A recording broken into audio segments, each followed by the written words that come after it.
falar um pouco sobre limites. Essa aula é uma aula relativamente curta, vai tratar sobre o conceito intuitivo do limite, ou seja, vamos falar da ideia do que é o limite e vamos defini-lo formalmente, ok? Então, previamente eu já escrevi aqui no quadro uma função e a gente vai estudar o comportamento das imagens dessa função de acordo com quando a gente atribui valores para x que se aproximam de algum valor fixado. Então vamos ver aqui. Eu escrevi essa função f de x igual a 3x menos 1 e fiz duas pequenas tabelas para verificarmos aqui o que acontece com essa função quando x se aproxima de um valor, né? Então, por exemplo, aqui nós saímos aproximando o x do número 2. Então, quanto mais próximo o x está do número 2, observamos que as imagens f de x aproximam-se do número 2. Desculpa. Quanto mais próximo o x se aproxima do 1, a gente vê que as imagens se aproximam do 2. Então, quando o x é 0, então aqui 3 vezes 0 é 0, menos 1 é menos 1. Quando x é meio, y é meio, e assim vai, né? A gente vai vendo que para valores atribuídos a x, vamos verificando que os valores do y, ou seja, da imagem de x, são sempre próximos, aproximam-se cada vez mais do número 2. Então, observe que os valores de x aproximam-se do 1 pela esquerda, né? Então, a gente está olhando no eixo do x, esses valores aproximam-se do 1 pela esquerda. Agora vamos ver o que acontece quando aproximamos os valores de x ao número 1, dessa vez pela direita. Então, por exemplo, quando x é 2, a imagem do 2, ou f de x, é 5. Quando x é 1,5, a imagem é 3,5.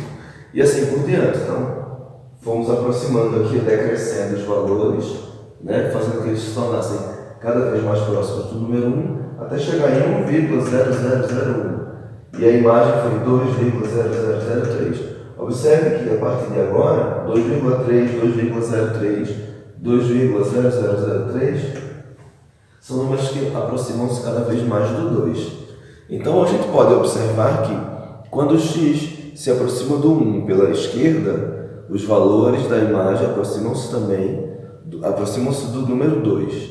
Né? Aproximam-se de baixo para cima até, né? Vai de valores negativos e vai crescendo até se aproximar do 2.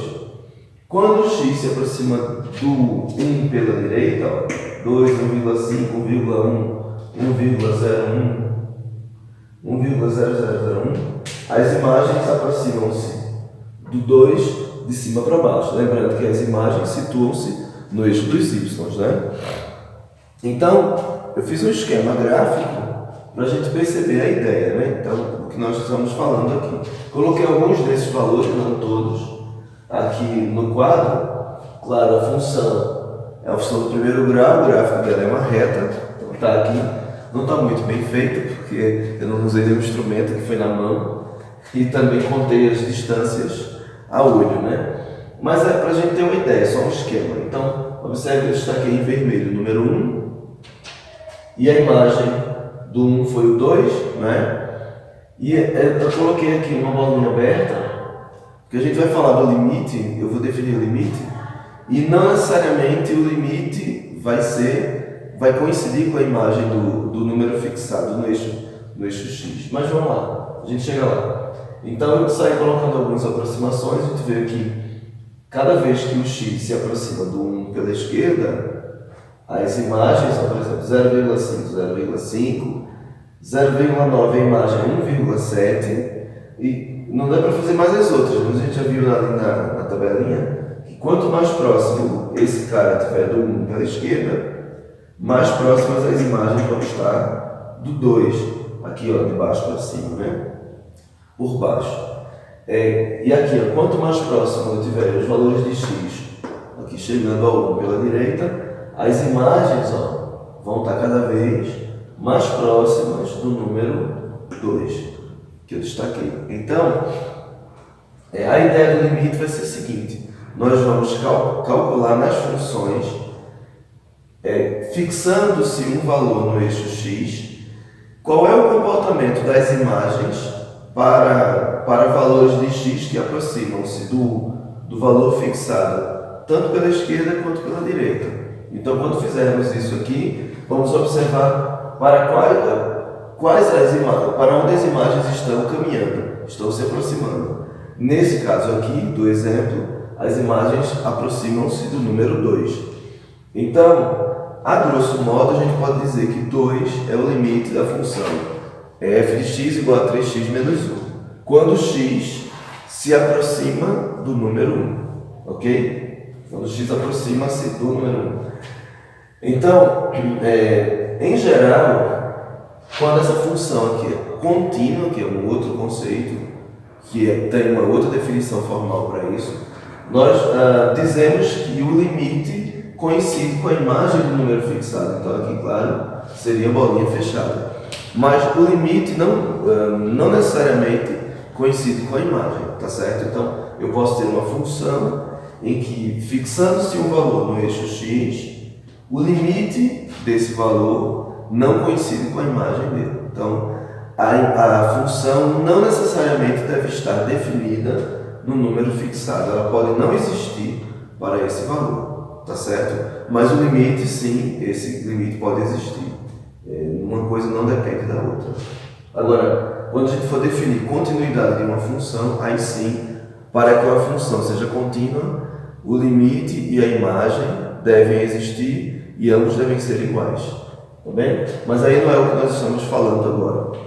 Então, eu vou tentar fazer uma outra representação para a gente entender agora a definição formal. Então eu vou apagar isso aqui rapidinho para nós falarmos um pouco dessa ideia.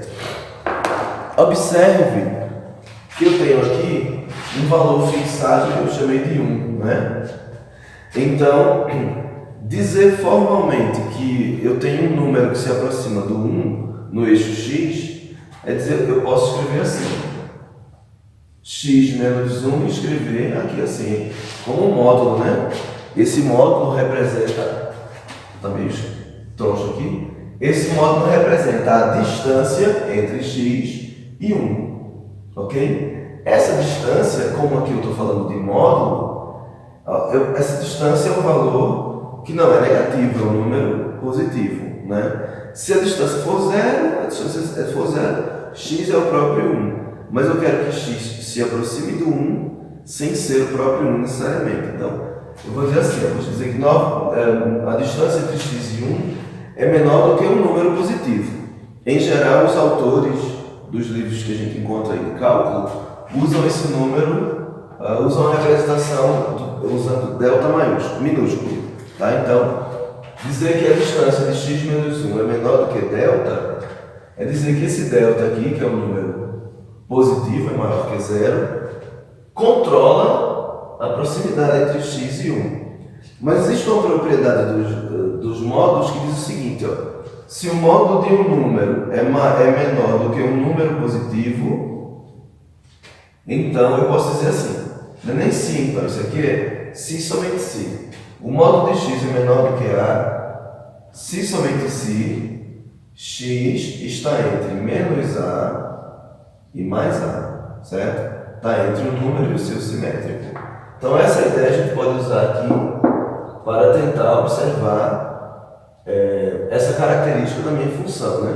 Eu estou dizendo que a distância de qualquer x que está aqui é próxima do 1, e isso é um número positivo, ou seja, a distância vai ser sempre menor do que um certo valor que eu posso fixar. Então eu vou usar essa mesma ideia, vou escrever assim, ó. Isso é equivalente, né? Ou seja, se somente se x menos 1 estiver entre menos delta e mais delta. Ora, na realidade aqui, isso é um intervalo que vai de menos delta até mais delta. Mas ainda posso melhorar essa ideia, né? Lembrando que isso aqui é uma inequação, são duas inequações, eu posso resolver simultaneamente. Então aqui eu teria 1 menos delta menor do que x, e x é menor do que 1 mais delta. O que eu estou dizendo então? Eu estou dizendo que x, que é um elemento do domínio da função, que está lá no eixo x, esse cara, fixando o valor 1, né, que foi o que eu fixei no exemplo, eu estou dizendo que x pertence ao intervalo que vai de 1 menos delta até 1 mais delta. Então isso aqui é equivalente, isso aqui é equivalente, e é equivalente a afirmar que x pertence ao intervalo que é aberto, não tem o igual aqui, que vai de 1 menos delta até 1 mais delta. Ora, então significa dizer que delta controla esse intervalo. Quanto menor for o valor do delta, mais próximo, quer dizer, menor fica o tamanho desse intervalo, cujo centro do intervalo é o número 1. Concorda? Então eu tenho aqui, por exemplo, se delta for 0,5, então eu vou ter 1 menos 0,5 vai dar 0,5. E 1 mais 0,5 dá 1,5, ou seja, o meu intervalo vai de 0,5 até 1,5. Se o delta for assim. E se delta for bem pequeno, for 0,001. Observe que eu estou garantindo que x pertence a esse intervalo, que vai de 1 menos 0,001, ou seja, 0,009, até 1,001, ou seja, 1 mais delta. Então o intervalo fica bem pequeno e eu garanto que x continua dentro dele. Então, dessa forma, o valor de delta é um parâmetro que vai controlar o tamanho desse intervalo. E se nós estamos trabalhando nos números reais, olha, eu sei que sempre entre R$2 eu vou ter um outro real. Então, eu vou ter sempre um real à esquerda do 1 e à direita do 1.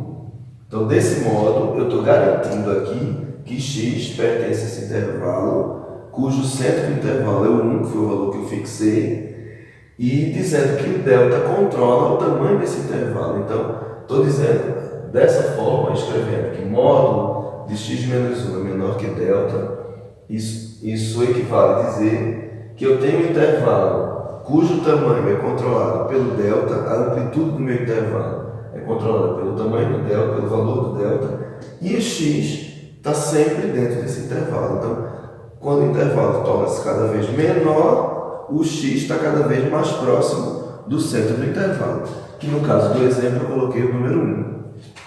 Em geral, a gente vai encontrar nos livros assim, ó. O valor fixado vamos chamar de A, e vamos ter isso aqui, ó, x menos A menor do que delta, maior que menos delta. Aqui vamos ter A, certo? E serve para qualquer valor fixado lá no domínio.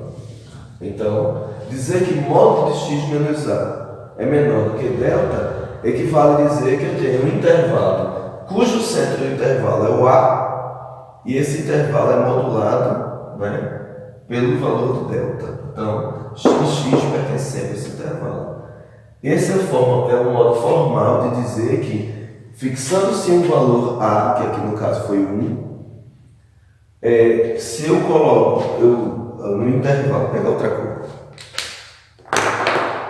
Se eu consigo determinar um intervalo, por exemplo, esse aqui no 0,5 e 1,5. Se o centro do intervalo é o 1, eu consigo estabelecer o valor de delta tal que 1 seja o centro do intervalo e eu tenho aqui, ó, 1 menos delta, que eu vou usar 0,5, e aqui 1,5, que é 1 mais delta. Então, se eu chamar delta de 0,5, então eu vou ter aqui, ó, x situado aqui dentro e aqui dentro, né? Dentro desse intervalo. Se eu agora escrever o delta 0,1, esse intervalo fica bem pequeno, vem para cá e vem para cá. Mas x continua aqui dentro. Então, os x que eu considero dentro desse intervalo agora estão cada vez mais próximos do 1. E eu posso, como delta é um valor positivo, eu posso utilizá-lo do tamanho que eu quiser, né? Então, eu sei que eu tenho um real maior que 0 que eu posso usar para o valor de delta. E sei, como eu estou trabalhando com o conjunto R, que por menor que seja o valor de delta, eu sempre vou ter um valor entre o centro do intervalo e esse extremo. Ok? Da mesma forma, eu posso garantir que no eixo Y, aqui, ó, existe um intervalo que faz com que eu possa observar que esse intervalo que possui as imagens, ele também pode ser modulado e posso fazer com que ele se torne cada vez menor, e desse modo, fazendo ele cada vez menor, eu posso garantir também que todas as imagens vão se aproximar de uma única imagem, ou de um cara, de um único número, que é o que a gente vai chamar de limite. Então, também vai ser comum encontrar isso nos livros. Ó. Vou mostrar aqui. É a mesma ideia usada no eixo X. Eu posso pensar no seguinte, ó. Todas as imagens f de x aproximam-se, nesse caso do exemplo, ao número 2. Ó. Então, a distância entre cada f de x e 2 pode se tornar tão pequena quanto eu queira, né? Sabendo que eu posso dizer que essa distância vai ser sempre um número positivo, a não ser que o f de x seja igual a 2. Mas eu estou supondo aqui que f de x são todas as imagens que se aproximam do 2, sem ser 2. Então, vou dizer que isso aqui também é menor do que um certo número, que é positivo também, e eu vou chamar esse número agora de epsilon. É o valor que nós encontramos, em geral, nos livros. Ok? Então, olha, epsilon é um número positivo. Tá? Então, eu estou dizendo que essa distância é modulada pelo valor do epsilon, que é um número positivo, e ela pode se tornar tão pequena quanto eu queira, basta que o epsilon seja pequeno. Então, isso aqui é equivalente a afirmar que, usando aquela mesma propriedade dos modos da desigualdade modular, então eu tenho aqui, esse aqui é menor do que epsilon e maior do que menos epsilon, certo? E é equivalente também a afirmar isso, né? Como é uma inequação, são duas inequações, tem aqui, ó, menos epsilon menor que f de x menor que 2 mais epsilon. Isso também é equivalente a termos assim, ó, que epsilon pertence ao intervalo aberto que que f de x pertence ao intervalo aberto que vai de 2 menos epsilon até 2 mais epsilon. Ora, o 2, nesse caso, estou usando o exemplo aqui, né? O 2 é o centro do intervalo. Então, eu estou dizendo que tem um intervalo que pode se tornar tão pequeno quanto eu queira, e o f de x, ó, as imagens, todas as imagens, vão se tornar cada vez mais próximas do 2, garantindo que essas imagens pertencem ao intervalo e que eu faço esse intervalo cada vez menor, dependendo do valor do epsilon. Então, para definirmos formalmente o limite, só falta agora a gente dar uma arrumada nessas ideias. Em geral, a gente fez para o número 2, que é o cara para o qual as imagens se aproximam. Mas, em geral, nós podemos chamar esse cara de L de limite, L maiúsculo.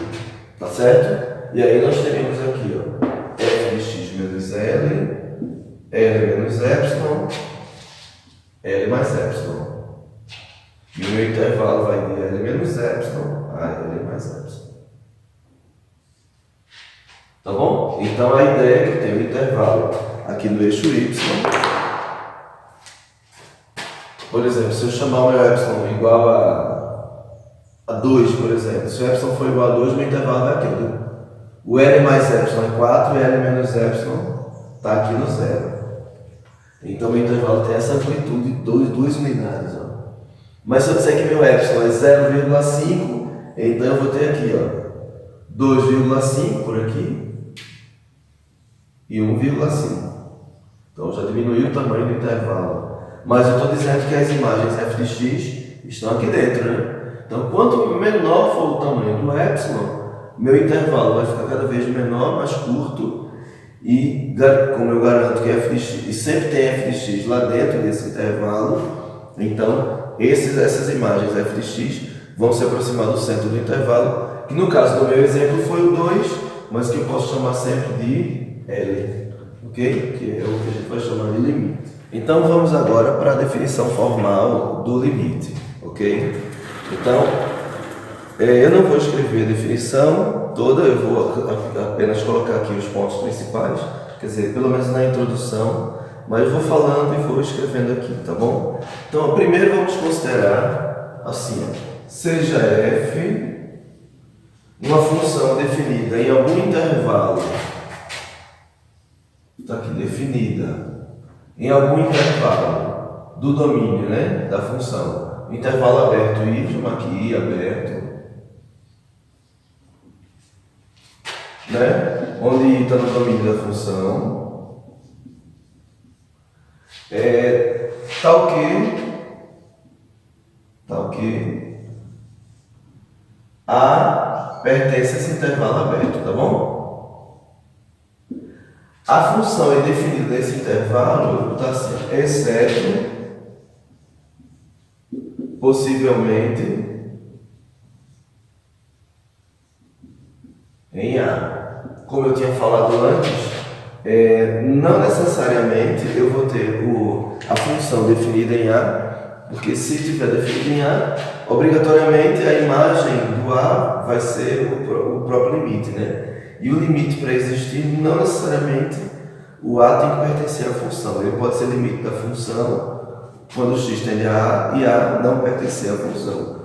Por isso eu estou dizendo que f é definida no intervalo aberto, que contém A, ou seja, A pertence a esse intervalo, porém, ela possivelmente pode não estar definida em A, essa função. Então, dizemos o seguinte, ó, limite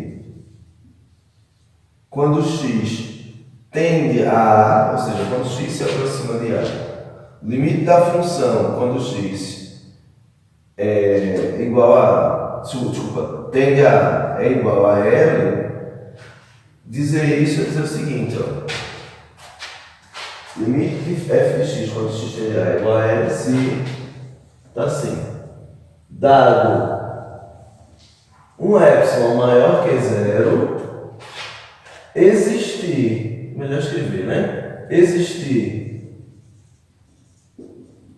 um delta maior que zero, tal que. Então a gente vai falar das distâncias, né?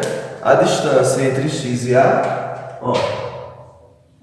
Se essa distância aqui entre x e A for menor que delta, lembrando que eu estou dizendo que a distância entre x e A é um número considerado um número positivo, porque x se aproxima de A, mas não é igual a A. Então aqui essa distância vai ser sempre um número maior que zero.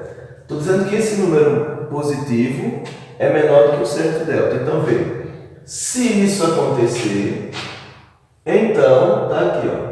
Se isso acontecer, então, módulo de f de x menos L, ou seja, a distância entre as imagens e esse L menor do que epsilon. Então, existe uma relação entre as aproximações que o x tem em relação ao número fixado A e aí as imagens para cada um desses x que vão se aproximar cada vez mais do L. Então, a ideia que eu estou dizendo é que f de x está tendendo para L, né? Está se aproximando de L. Então, quando o x tende a A, f de x tende a L. Aproxima-se de L. Então, essa primeira parte aqui nós já falamos, equivale a dizer o seguinte, né? Que eu tenho que x pertence ao intervalo aberto, cujo centro do intervalo é o A, né? Então, eu tenho aqui, ó, x, desculpa, A menos delta, A mais delta, são os extremos do meu intervalo, ele vai de A menos delta, A mais delta. Estou dizendo que se isso acontece, né, então eu vou ter que f de x pertence a esse intervalo aberto que vai de L menos epsilon até L mais epsilon. Ou seja, existe uma relação entre delta e o epsilon, né, em que, existindo para todo epsilon, existe um delta que, tal que, se esse delta faz com que todo x que está aqui desse intervalo se aproxime do A, então eu vou ter aí um delta relacionado a esse, desculpa, um epsilon relacionado a esse delta, que faz a mesma coisa aqui no eixo y, ou seja, dizendo que toda a imagem está cada vez mais próxima de L, quanto menor for o valor do epsilon. Então, L, que é o centro do intervalo, é o nosso limite. Então, o cálculo do limite, a gente vai ver isso num outro vídeo. Hoje eu só estou falando da definição formal, mostrando o que é o limite, né? Qual o significado dessa expressão aqui, ok? Falando do intervalo e que os elementos, cada vez que se aproximam mais do A, eu vou ter como consequência imagens que aproximam-se cada vez mais de um certo número L. E existem teoremas que servem para nos auxiliar a calcular o limite de uma função, sem precisar, claro, usar esse tipo de definição, ok? Então, no próximo vídeo eu vou falar sobre esses teoremas para o cálculo do limite. E se você é meu aluno, acompanha aí o conteúdo, né, para reforçar o conteúdo das nossas aulas. Quem só acompanha o vídeo, o que não estuda comigo aqui na universidade, mas acompanha os vídeos através da internet, se quiser, dá um likezinho aí e se inscreve no canal, que eu pretendo agora, durante esse período, gravar vídeos de limites e alguns vídeos também sobre derivadas de funções. Eu já tenho vários aí gravados sobre integrais, mas vamos tentar fazer essa primeira parte aqui do cálculo, ok? Então, obrigado, espero que tenha ajudado, vocês tenham gostado e até o próximo. Tchau, tchau!